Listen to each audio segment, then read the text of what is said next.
Okay.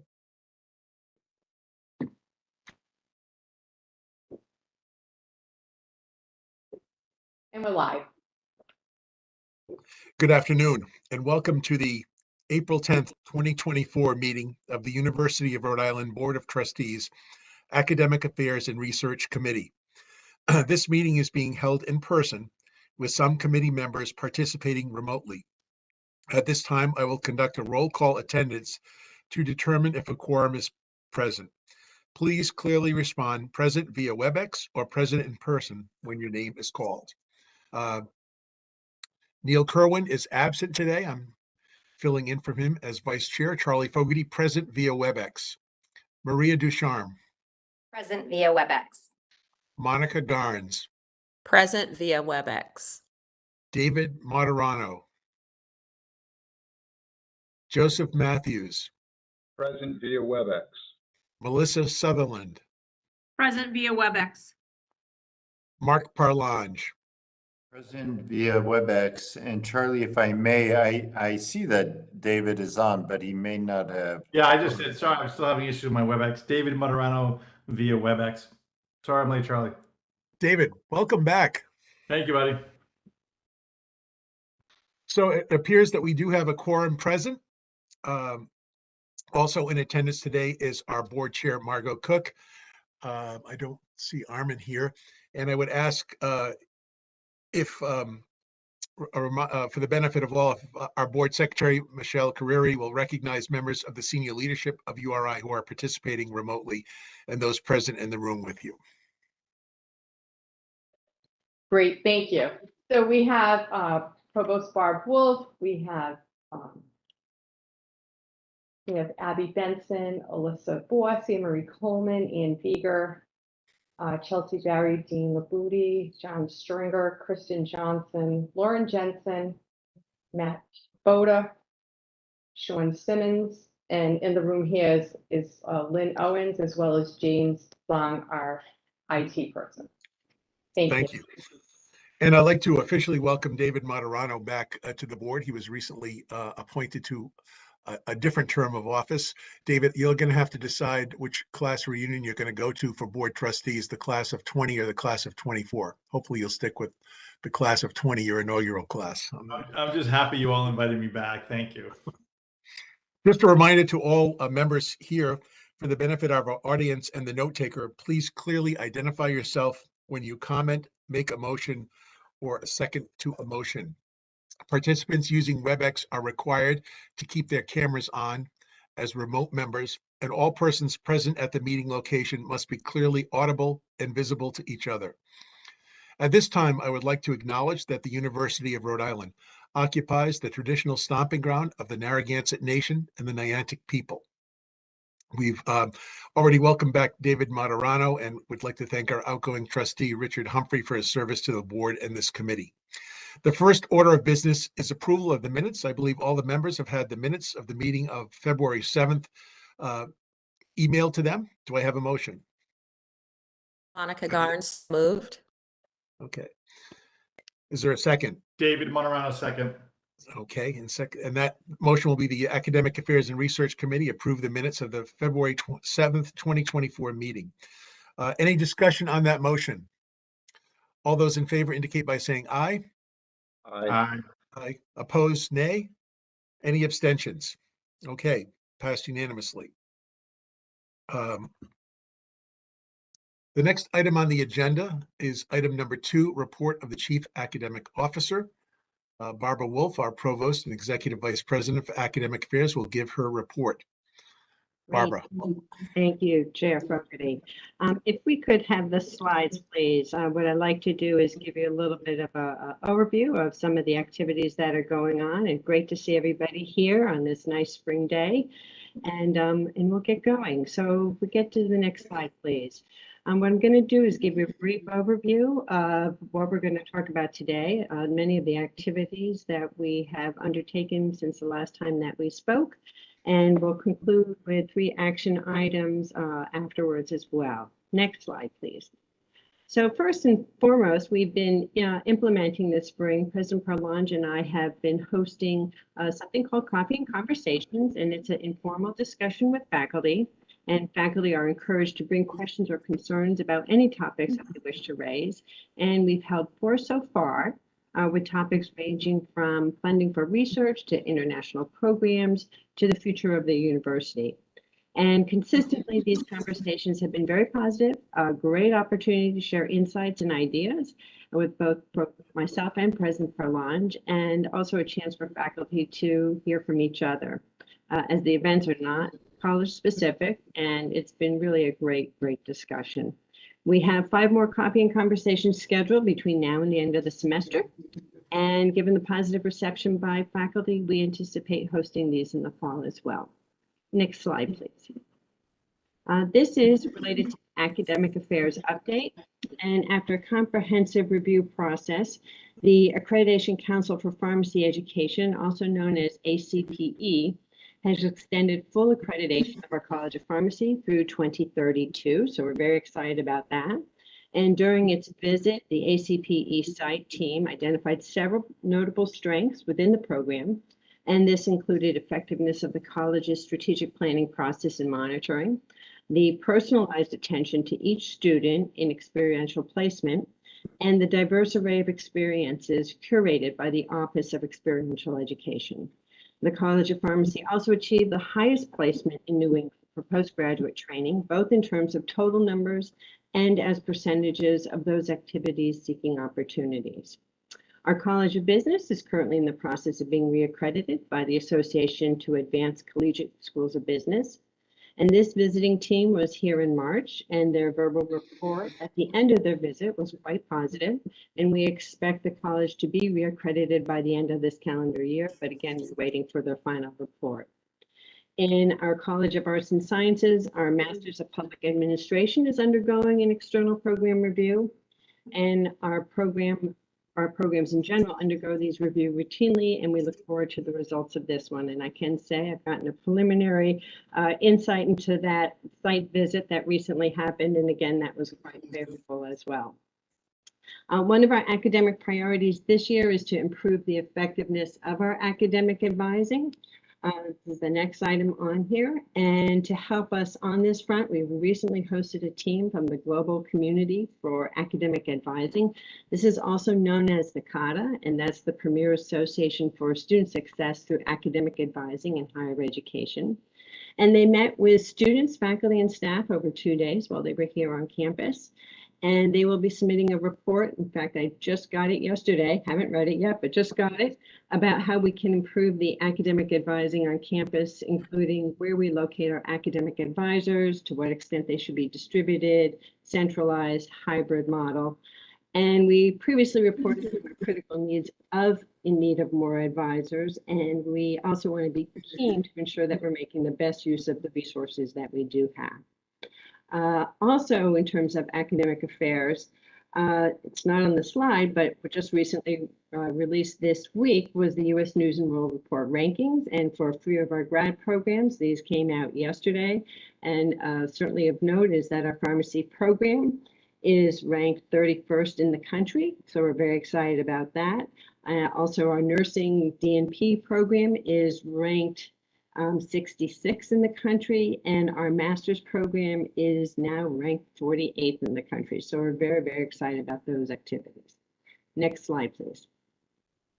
We've also had some advances in our committee and task forces, and here's an update. I'm glad to report that the Joint Committee on Academic Program Review and Outcomes Assessment is set to begin its work, and this is a university committee. It's charged with providing oversight and guidance for URI program review and program level student learning outcomes assessment.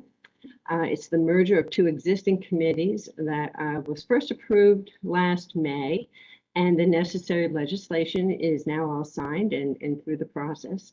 The Faculty Senate has now appointed members to this committee, and we have a chair, and we look forward to taking on this important charge. I also want to take this opportunity to update the many efforts that are underway to ensure that URI is being proactive about artificial intelligence. Last fall, I launched an AI task force with the goal of raising awareness and understanding of potential application and challenges associated with AI in higher ed.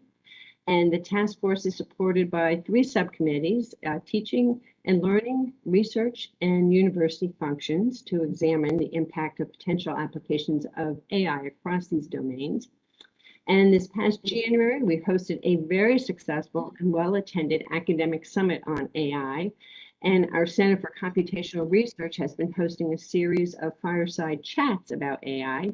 And recent topics, for example, include how to anticipate risks in AI-enhanced research, transforming research in higher education with generative AI and foundation models. In late March, the Office for the Advancement of Teaching and Learning, also known as ATL, hosted an Education Innovation Conference. It was an inaugural Education Innovation Conference with a track that was focused on teaching and technology in the age of AI. And pleased to say that this had 346 individuals registered for the event from across the globe. So a big thanks to Dr. Chris Levan, who is our Associate Vice Provost, and his team in the Office for Advancement in Teaching and Learning for their work in organizing this important event. We also held recently an ED Tech Connect event, and that was focused on bringing faculty and students and staff together to learn about innovative things that colleagues are doing in the classroom with educational technologies. And looking ahead, this summer, we have our 2024 ATL Summer Institute, and it's focused on writing and artificial intelligence. And this is a 4-week program that will support faculty who are interested in incorporating generative AI into their courses. So next slide, please. Just quickly, a personnel update. We are in the midst of the hiring process for a permanent vice president for research and economic development. This search is being run by the university without a search firm. The search committee, which I'm currently chairing, is currently reviewing applications, and our goal is to make an offer to the final candidate in May with a start date of as soon as possible.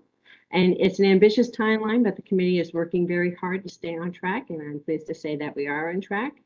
We are also in the midst of promotion and tenure reviews at this point in time, and that's near completion, and recommendations for tenure will be coming to the board for approval at the June meeting. Next slide, please. Also, just a reminder, we do have our honorary degree recipients, and we're going to be happy to recognize 3 individuals with honorary degrees this year at the university commencement. And these were approved by the board in December.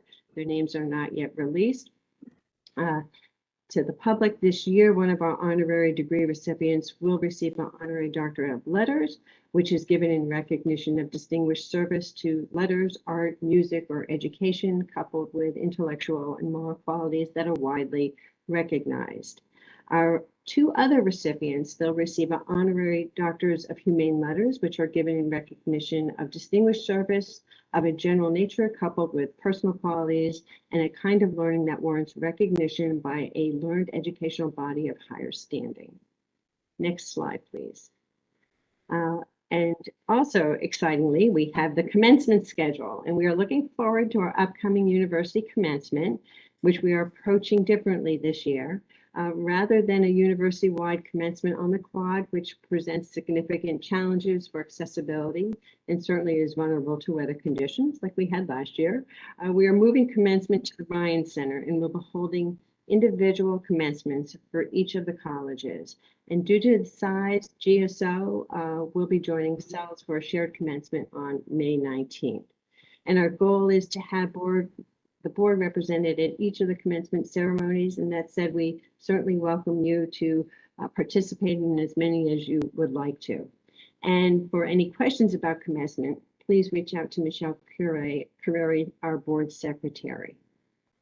And that's, I'll stop there. We have some action items, but I'll save those for when we get to the action items. Thank you. Okay, thank you, Barbara. Are there any questions from the board members for our provost? I can't see any questions. Okay, Thank you. Barbara, very comprehensive report. Thank you. The next item on the agenda is item number 3, report of the Chief Research Officer. We welcome Dr. Bethany Jenkins, Interim Vice President for Research and Economic Development. Bethany. Thank you, Chair Fogarty. Nice to see everybody, and welcome back, David, to the Board of Trustees. It's wonderful to have you. I have no slides today, but we'll give you a quick update on a few matters. The first matter is just to follow on the last update I provided this committee. We're on track with filling all of the new positions in the Division of Research that were enabled by funding through the President and Provost's office, which is really exciting. And a couple of these positions were in direct response to town halls that we had where we invited all of our faculty that wanted to participate. And so we've created new positions called research concierges, one that will be focused on the faculty side to really help them interface with our team and to support large proposals. The other research concierge will be helping research specialists in the colleges with cross-training, training, and to build a community of practice for those individuals. So we're very excited about these positions. We've filled additional positions in sponsored projects, as well as replacing all of our critical staffing needs that were vacated when I assumed this position. So I'm very excited. I feel like we've got a team of talented individuals and we're full steam ahead looking forward. And so I'm very proud of being able to have just such a great team of people supporting research at URI, and I'm excited for what the future holds. The other thing I wanted to update this committee on, and as part of the sort of annual or calendar of updates from my office, is regarding the URI Research Foundation. And so this has been kind of an ongoing project that's been embarked upon in conjunction with the President and Provost's office to really look into the role of the URI Research Foundation and how they support and augment URI's strategic plan and KPIs around research. And I want to just provide this committee with a little bit of history regarding the Board of Trustees, and I'm certainly happy to circulate any relevant legislation after the fact. But in 2007, the URI Research Foundation was established by state statute. It's Chapter 32.1 and Title 16 of the General Laws of Rhode Island. And so I just wanted to read sort of the preamble to this statute to sort of keep this committee abreast on the original intent behind the URI Research Foundation. So the Research Foundation was created as a public corporation having a legal existence distinct from the state and not constituting a department of state government, to be known as the URI Research Foundation, with such powers as are set forth in this chapter for the purposes of the development of scientific research, technology, commercialization of intellectual property, and such other purposes as may be necessary to develop, promote, and enhance scientific research and technology at the University of Rhode Island. So that was the statute that created this separate public corporation in 2007. The relationship between the Research Foundation and the University of Rhode Island is further defined through an affiliation agreement that URI started in 2007. This affiliation agreement has been amended over to 22 times since 2007 as the activities of the URI Research Foundation have changed and the details of that relationship have been delineated. That affiliation agreement expired on June 30th of 2022, and we've been working with the URI Research Foundation. We sort of have kept that in place to try to, as URI has gone through its strategic plan, to sort of redefine the relationship between the University of Rhode Island and the Research Foundation. So those activities are underway. And I just wanted to note a few changes that are somewhat recent in terms of the relationship between the University of Rhode Island and the Research Foundation that predated my tenure as interim vice president for research and economic development. One of those activities is the previous director of the URI Research Foundation was an expert in commercializing university IP and he reported both. He was the executive director of the Research Foundation and also reported to the university as a dual report. Since that time, the executive director of intellectual property has moved under my office, and all of the IP portfolio, both from a patent protection, intellectual property protection, and commercialization, those activities now live under the URI research division. So from the original intent, the IP portfolio has really moved under URI. What the URI Research Foundation, and I know you've heard about this in the past, and we do have new board members, there's two pieces to their current portfolio. One is an entity called Polaris MEP, that's a manufacturing extension program funded from the federal government by the National Institute of Standards and Technology, known as NIST. These are funded in every state to help our manufacturing industries. They play a very important role in manufacturing and training of workforce in the state of Rhode Island. So that's currently being led by the URI Research Foundation. Another entity under the URI Research Foundation is something called 401 Tech Bridge. This tech bridge grew out of a number of partnerships, including that NIST manufacturing extension program, which in Rhode Island is known as Polaris MEP. And it included the University of Rhode Island's Business Engagement Center, Rhode Island Commerce, the Rhode Island Marine Trades Association, the Composites Alliance, the Rhode Island Textile Innovation Network, the Manufacturing Extension Partnership National Network, the Office of Naval Research, and the National Undersea Warfare Center in Newport. So the 401 Tech Bridge is sort of an aggregate of partnerships among those entities I just listed. And they were kind of initiated a few years ago with a $2.3 million implementation grant from the U.S. Economic Development Administration, which was also supplemented with other sources of funding, including the Office of Naval Research, the Rhode Island Commerce Corporation, the Rhode Island Foundation, and the Van Buren Charitable Foundation. And so I'm highlighting these activities as being very important, but they're the large part of currently what the URI Research Foundation's entity manages and governs.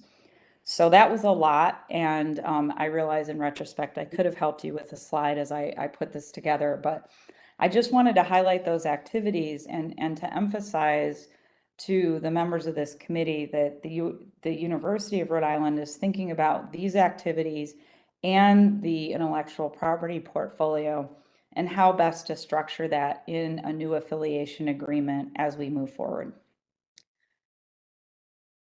Thank you.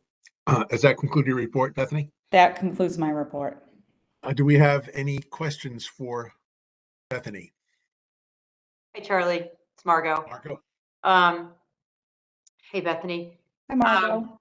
So first I want to say thank you. That was, it was comprehensive.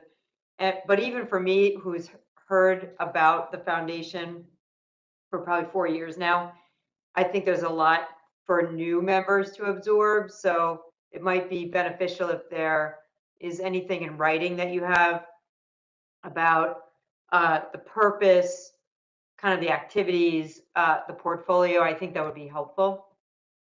I'm very happy to put something together and circulate it before the full Board of Trustees meeting. Okay. I mean, in no rush, but I just think people could absorb it more easily if they read it. Agreed. My question, though, is that, and maybe it's a little bit of a statement too, is that we have been trying to figure this foundation out for a little while. I'm happy that you've got your hands in it and you're trying to figure out and ensure that the purpose of it aligns with the strategic mission and the strategic plan of the university. And that wasn't always clear prior to this. So I would ask you to first keep in mind, as I know you do, that the sole purpose of the foundation is to ensure the research advancement of the university, and it needs to do that. And so if there's there are any reasons that it's not doing that, I think you escalating that to the president or to the board would be helpful.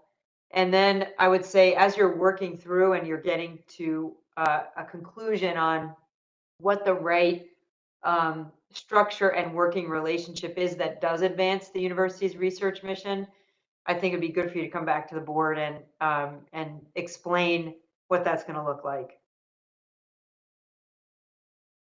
I would be happy to do so. Thanks, Bethany. And I'm happy to answer any questions at any time as well. Thank you. Other questions for Dr. Jenkins? All right. Looks like if not- Melissa's- Charlie, I have a Oh, question. I'm sorry, Melissa. Yeah, no problem. Thank you. I appreciate that. This is Melissa Sutherland. So I don't know if this would be helpful, Bethany, but I know a lot of other public universities have these research foundations. And is it worth looking to see how they've organized, or maybe this work has already been done, but I think that may be something helpful for all the board members to see, like, what are some models out there that are really working the way maybe we envision our research foundation looking 10 years from now, or even 5. So, And Melissa, that's a great suggestion, and some of that legwork has been done. There are a variety of models, and I can certainly share some of those with you. My assessment is, if we look to our both kind of research competitors and a number of our sort of research inspiring billion-dollar research units that inspire me, many don't have this structure. So these are not necessarily widespread across research universities. Other questions for, Bethany? If not, Bethany, thank you. The next item on the agenda is item 4, the executive session, and the Academic Affairs and Research Committee may enter into executive session for the following item: discussion of matters related to the question of an investment of public funds, which includes any investment plan or matter related thereto, where the premature disclosure would adversely affect the public interest pursuant to Rhode Island General Law 4246, 5A7, specifically investment in potential programming. May I have a motion that the Academic Affairs and Research Committee convene into executive session to discuss matters related to the question of the investment of public funds, which includes any investment plan or matter related thereto, where the premature disclosure would adversely affect the public interest pursuant to Rhode Island 4246, 5A7, specifically investing in potential programming. May I have a motion? This is Joseph Matthews, so moved. Is there a second? Monica Garn, second. Okay. Is there any discussion? There being none, all those in favor indicate by saying aye. Aye. Aye. Opposed, nay. Any abstentions? Okay, the motion is approved. And we will now convene into executive session, which will last approximately 15 minutes, after which we will reconvene in open session. The live stream will be paused during executive session and will resume once it has ended and the committee reconvenes in open session. For those committee members participating by WebEx, please confirm by saying yes that no other person is present and are able to hear the executive session discussion at your remote location. Yes. Yes. Yeah. Yes. Okay. And I guess now we are going to, Michelle? All right. So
We are live.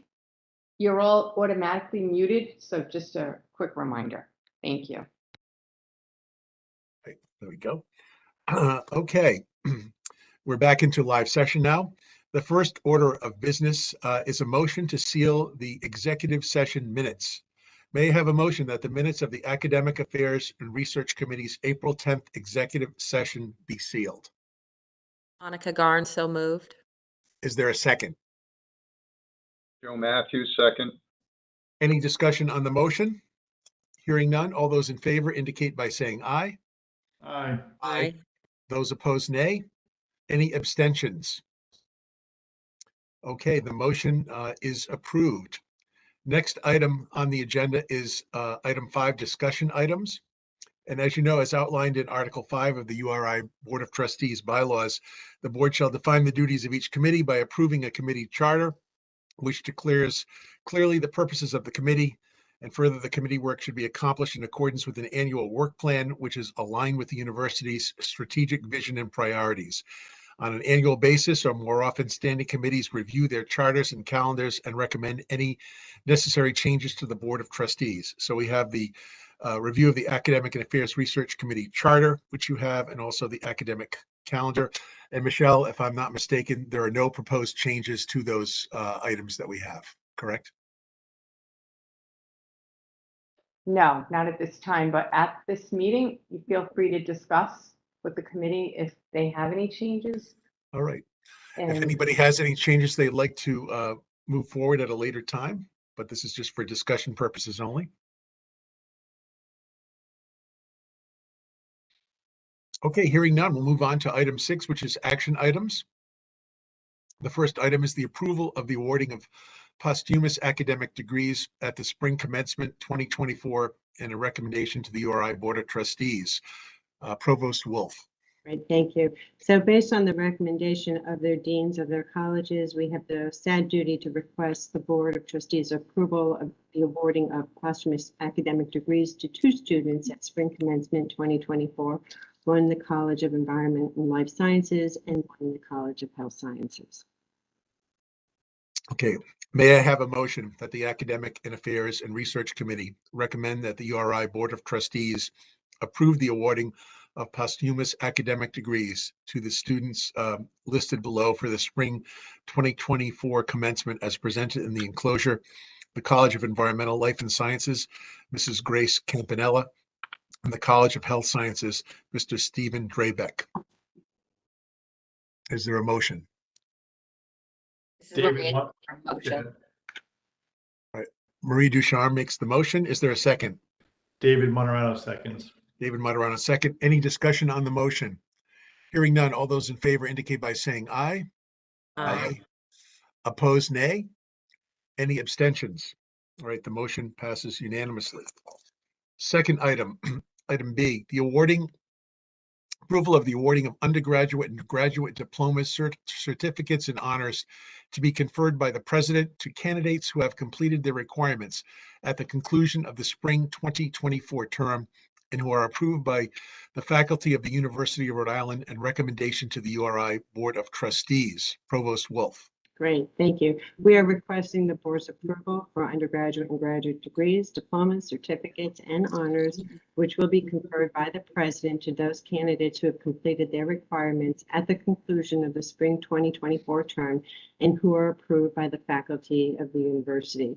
This year, we are requesting approval of 3,484 degrees to be awarded to 2,569 undergraduate students and 485 graduate students. Note these numbers may change slightly before commencement as a result of this semester's grade. Thank you, Barbara. May I have a motion that the Academic Affairs and Research Committee recommend that the URI Board of Trustees approve the awarding of undergraduate and graduate degrees, diplomas, certificates, and honors to be conferred by the president to candidates who will have completed their requirements at the conclusion of the spring 2024 term and who are approved by the faculty of the University of Rhode Island as recommended and presented in the enclosure. Is there a Monica motion? Garn, so moved. Moved by Monica. Is there a second? Matthews, second. Thank you, Joe. Any discussion on the item? Hearing none, all those in favor indicate by saying aye. Aye. Aye. Opposed, nay. Any abstentions? Motion carries unanimously. Item C, approval of legislation from the Faculty Senate Curriculum and Standards Committee, report number 2023-2024-07C, and the Graduate Council report number 2024-2024-10C, which has been approved by the faculty and president of the University of Rhode Island and recommendation to the Board of Trustees for organizational changes, reducing the number of required upper division credits for BA programs in the College of Arts and Sciences, and for a new program, the MA in UX/UI design. Provost Wolf. Great, thank you. So the first is a revision that will increase access for non-traditional returning and transferring students by providing a more flexible pathway to a degree, and it will facilitate the development of new programs, especially online degree programs, and it targets working adults. So the current 42 credit requirement is above average relative to peer institutions, and again, this provides greater flexibility and is more in line with our benchmarks. And then the second is related to the new program.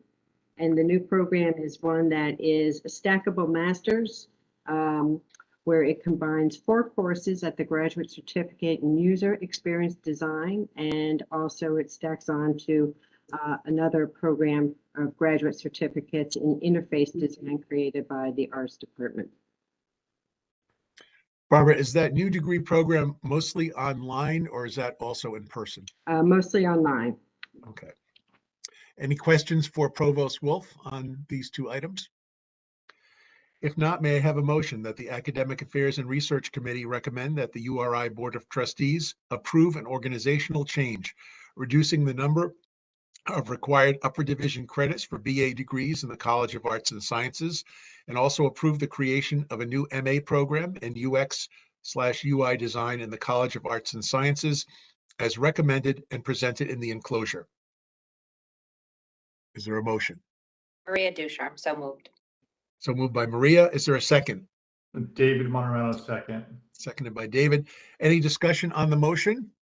Hearing none, all those in favor indicate by saying aye. Aye. Aye. Those opposed, nay. Any abstention? The motion passes unanimously. The next item, item number 7, is adjournment. We've completed our agenda. May I have a motion? The motion to adjourn. David makes the motion to adjourn. Is there a second? Monica Garn, second. Monica, second. All those in favor indicate by saying aye. Aye. Opposed, nay. Any abstentions? The next University of Rhode Island Board of Trustees Academic Affairs and Research Committee meeting will be tentatively scheduled for June of 2024. Thank you all very much for your time and for the presenters, and look forward to seeing you all at our April board meeting. Thank you. Charlie, you're a pro. Take care.